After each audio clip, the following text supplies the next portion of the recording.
situations in life can turn on a dime. And that's why you need to make sure that you are in good with your loved ones, your family, your friends, people you haven't talked to in a long time, because it can all change just like that. So I had someone totaled my car the other day. I was driving to work. Let me start shaving and then we'll chat, okay? I'm okay. As you can tell. I've lived to shave another day. The other driver who caused the accident, I think his hand, he felt like it was broken. I'm not sure at the scene. Anyway, I'll talk about that in a minute. Let's shave. I'm in this weird period after a car wreck where your car is gone and now we don't have a car and we got to get to work and drop kids off and everything. And we got two jobs. I've got a job, my wife's got a job. And so we got to find a car, and you don't want to, it's a big decision to be rushed about. So anyway, let's talk about that. I took a shower. I did my hair. I'm so glad to be able to be, to be able to do this with you guys. And it's little things. I was not in any danger during this wreck, but if I'd been on a bicycle or if I'd been walking when this guy ran through the stop sign, or if I'd been not wearing my seatbelt. Wear your seatbelts, folks. That's the only thing I have to tell you today. All right, took a shower, did my hair. I haven't shaved in a couple of days, since Wednesday, I think. And this I normally release these on Friday at like 10 o'clock in the morning. And as you can tell, this is much later. So I'm just gonna do like a quick shave because I still got a lot of work to do, talking with the insurance company. I went out looking for a new used car today, and got a lot going on in my head. All right, we're gonna get the old Barbasol out because, sometimes you just want that comfort food. That's what Barbasol is for me. It's like comfort food, It's like biscuits and gravy or, pot roast or, just whatever. A hearty bowl of soup, gumbo, oh. Anyway, so yes, this was Wednesday night, about 7:45 p.m. I have to be at work by 8. So I had a little bit of time, and I was very close to my work. And the road I was on, I've driven down a million billion times. Speaking of a million billion times, this is a 1966 Gillette Slim Adjustable on 6 with a feather blade that I've used for a couple of shaves already. So let's use this bad boy. Vintage razor on a slightly vintage face. So anyway, I'm driving to work as normal. I had just come from my older son's band recital. He's in middle school band and he plays the flute, and we were watching it was their first ever performance. So he's been practicing a ton and he was up there on stage. So that was great. And I had to go to work. So I had eaten dinner, but I was sober as a judge, stone cold sober. And I'm driving down this road. It's at night, it's dark, of course. A road I'm very familiar with. And I've got both hands on the wheel. My phone is in my pocket. I was listening to some, Christmas music. I don't remember what I was listening to on the radio, but I wasn't looking at anything except the road. I wasn't paying attention. I wasn't distracted to anything except the road. I was paying attention to the road. My point is, so I'm driving along. My street does not have stop signs, but the cross streets do. And I got up to Lucky 13th Street, and instantaneously in the right corner of my eye, I see a vehicle that I instantly know is not slowing down for their stop sign. I don't have a stop sign, so I'm still going straight. And boom, he had not slowed down. He was not pulling away from a stop. He just didn't see it and just went skadoosh and put us both over, up onto the curb, halfway in the other lane. Good thing there weren't any. This was at night, and it's really kind of a deserted street anyway. Not a high traffic area at all. Not even during the day is it. This is why I like cruising down this old street. And he, my airbag deployed, the steering wheel one and the one at my knees that I didn't even know they had, but like legs, thighs, knees, that airbag. So both these airbags deploy, they explode, they've got dust, I think, on them to keep them from getting all, so that when they do deploy, they don't get stuck, the fabric of the thing, So there's dust in the air, there's the smell of like electronics, I don't know. I could smell and see the steam or the coolant coming up from the The engine, because the engine has been just destroyed and pieces of it are on the ground, as I saw in a minute. The passenger cabin was totally intact because he hit me right in the front and just tore the whole front end off. It was so, I don't know if you've been in an accident before. I haven't been in like an accident that major ever. So it was violent and sudden, and I did not even have a chance to react to try to get out of the way because it was just, I'm just cruising along. I was going the speed limit. All these things were good because I knew when it happened that I was totally in the right. You know, sometimes you're like, no, I shouldn't have been paying attention, but I was just locked in. I even had my shirt tucked in and a belt on. That's how squared away I was. I was going to work. So, yeah, so all this goes off, slammed. It's just violent and loud, you know, scary thing. And, you know, when you hear a wreck and you're not in it, you know it's like, ooh, that metal slamming together sound. And everything inside the car being thrown around. Good thing I didn't have anybody with me. It was just me. Like I said, I was going to work, and the other driver was alone as well. So no children, no dog, you know. And so I get pushed up onto the curb. Here's the first pass, folks. Here comes the second pass. I don't need that much. I put too much, but so I was able to have the wherewithal to put it in park. I didn't feel hurt. My foot hurt for some reason. Maybe because I tried to slam on the brake or something, you know, you tense up when you know something bad's about to happen. Which is why the next morning I was very stiff and sore for a short time the next morning. Luckily, after that, I was okay. I could feel where the seatbelt had hit me in the chest, you know, where it had stopped me.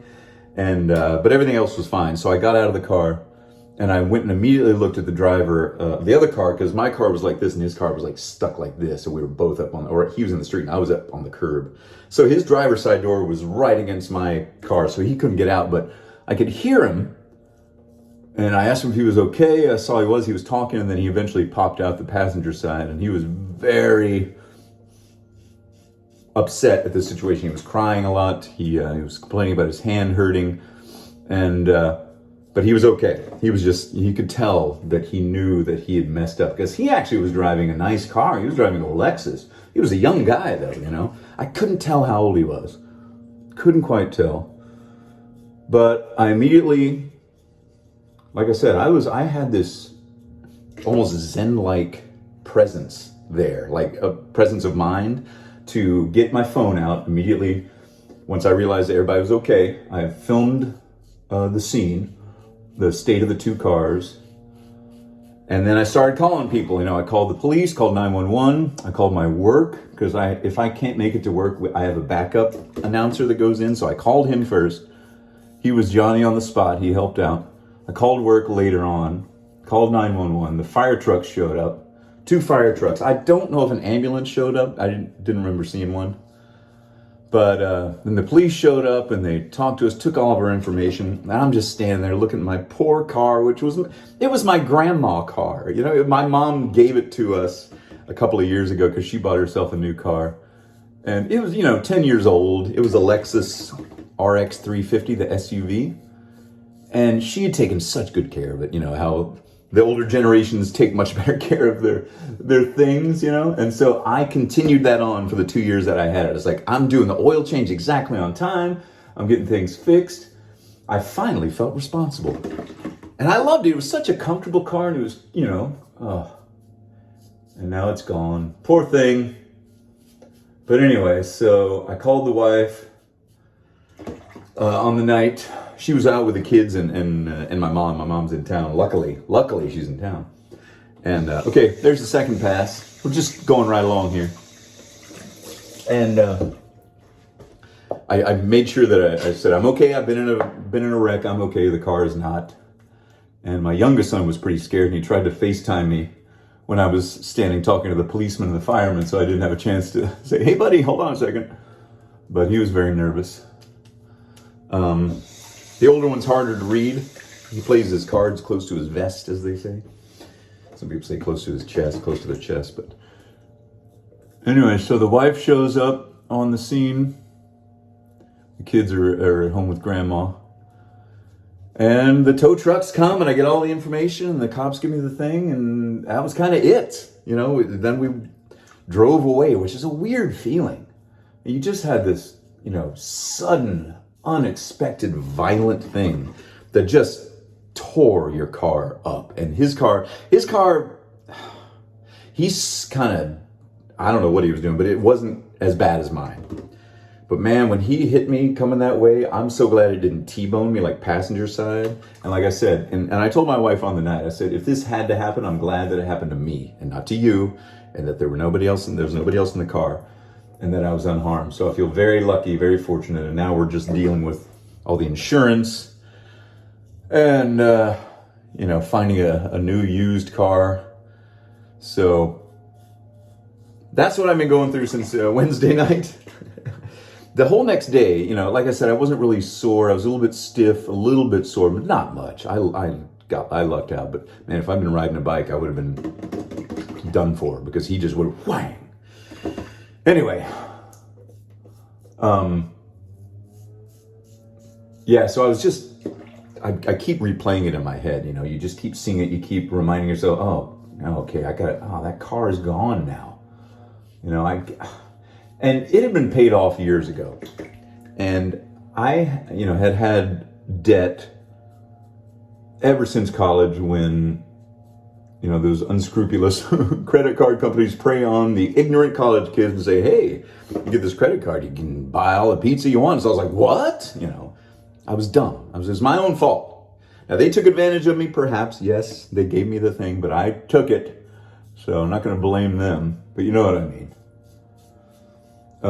So I've been struggling with alleviating my debt for years, and I finally got out of debt. Credit card debt, car payment was gone, all that stuff, like like a year and a half ago. So I've been just like a weight off my shoulders. And believe me, I know what it's like.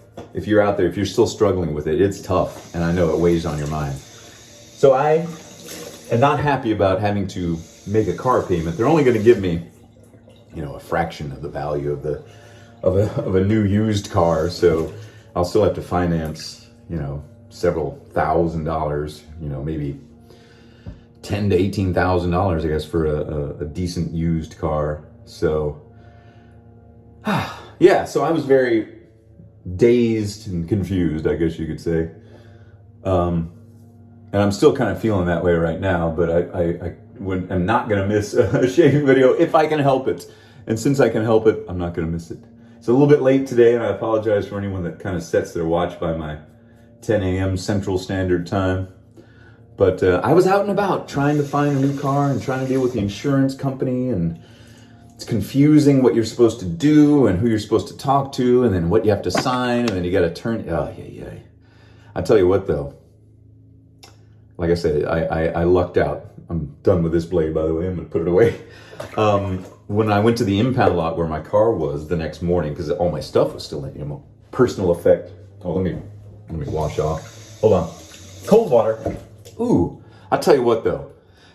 These 60s adjustables, the Slims, don't sleep on these things. They're fantastic if you get a good one. Now I got another one that's a little bit of a dog, so it's buyer beware, like anything, I guess. What the heck was I talking about? Oh yes, just appreciating the fact, what was I talking about? I don't even know. I'm dazed and confused still. I appreciate the fact that I could be here again with you, that it wasn't as bad as it could have been, certainly. All right, Cremo to the rescue. I'm almost to the bottom of this one. I keep shaking it. There we go. I got just enough in there. I got some more down the drawer, so don't worry. Don't worry, don't you worry. But it just, and then I found, since I've been having to drive my mom's car to work, and I was joking with her today. I was like, I'm a 52-year-old man, and I have to ask my mom to borrow the car, just like in high school. Mom, can I borrow the car? Yeah, but don't you go hanging out with that Scott. Don't you hang out with that Mike. I was like, yeah, but we're just going to the mall. So, but thank goodness she's been here, because she's a great moral support, and she helped out with the kids. So thank you, Mama Sinatra. And this is the final touch for this, and then I'll say goodbye for now, and I'll see you on Monday. If the good Lord's willing, the creeks don't rise. I'll tell you what, after you have a car accident, you drive real cautiously for the next however many days. I don't know. I feel like I'm gonna keep on driving very cautiously and being even more aware of my surroundings, because that's You know, I didn't even have a chance. I didn't have a dang chance. Because I pride myself on watching all the other drivers and wondering, it's like, that guy looks like he's going to cut right in front of me. He did, you know. If you can cultivate that talent as a driver, it will save you. You don't have to worry about yourself so much unless you're just like a nut, but that'll save you so much heartache if you just learn to predict what these people are going to do or what they might do even just. So anyway, that's it. So that's the end of it. I'm fine. The other driver, hopefully he's okay. His hand, he thought it was broken, but you know, I don't know. But I knew I was smart enough not to talk very much to the other driver or to his angry mom and angry dad who was mad at the mom. It was a bad scene. I was just standing over here by myself, just calmly waiting for the police to talk to me. And yeah.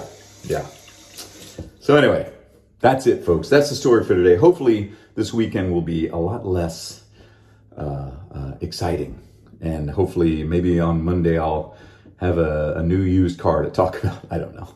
Anyway, I'm glad you're here. I'm glad I'm here. I'm glad I can talk to you. I'm glad I can, do all the things I need to do. And I appreciate every single one of you. And I actually have a couple of shout outs, which I'm going to do right now. Let me go get the iPad. I'll be right back. If you don't want to stick around for that, then I'll see you on Monday. But stick around because I'm going to do these shout outs right now. Okay, shout out time. I got two. Dylan Williams is having a birthday on December 20th. Happy birthday, Dylan. That's a cool name, Dylan Williams. Whenever I hear a cool name, I always add the words private eye at the end. It sounds like you're talking about some, film noir character. Dylan Williams, private eye. So happy birthday, December 20th to Dylan. And Josh from San Antonio, shout out to you. San Antonio is one of my favorite towns. I've spent a ton of time there. My mom lived there when she was a little girl, my grandparents, so I love San Antonio. If I ever see you down there, Josh, I'll buy you some chips and queso, I guess, something like that, along the Riverwalk, or someplace else, not as touristy. But anyway, so Dylan Williams and Josh from San Antonio, happy birthday, Dylan, and shout out to Josh. And I'll see you all very soon.